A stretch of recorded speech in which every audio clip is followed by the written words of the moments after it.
In the 6 years since Star Wars, The Rise of Skywalker premiered and concluded the Skywalker saga, it's become clear there wasn't much to love about the film, but there is one redeeming quality to it.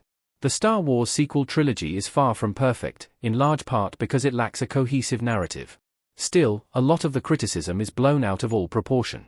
The cast of the Star Wars sequel trilogy is undeniably excellent. Daisy Ridley alone has gone from strength to strength, and is now considered Star Wars' most crucial asset, while Oscar Isaac and John Boyega are flourishing. Still, something was missing from the first two movies, something that Rise of Skywalker rightly corrected.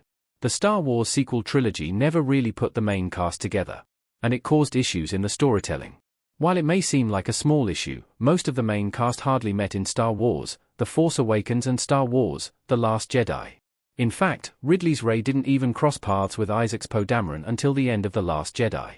Worse still, the big three actors returning from the original trilogy, Mark Hamill, Carrie Fisher, and Harrison Ford, were never all together on screen. The number of scenes between any combination of them can also be counted on one hand. This had a huge effect on the sequels, because these movies never really took the time to show the dynamic between the heroes.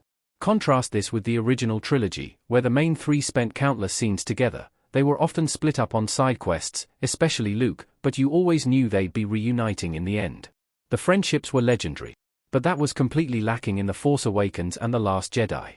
Rise of Skywalker made the right call in uniting the heroes. It took too long to see them together. In The Rise of Skywalker, the main characters of Finn, Poe, and Rey work and travel together to the planet Parsarana to find a Sith Wayfinder. Though the Wayfinder is a bit of a MacGuffin, it does allow audiences to finally see the dynamics between all of the main characters. Additionally, it's shown how the three have become more of a team in the year since the events of The Last Jedi. The interesting question, of course, is whether upcoming Star Wars movies will follow the pattern of the first two movies, or learn a crucial lesson from Star Wars, The Rise of Skywalker. If the latter is the case, then Ridley will be joined by Isaac and Boyega once again. That would be a great choice for Star Wars, and a bold step forward.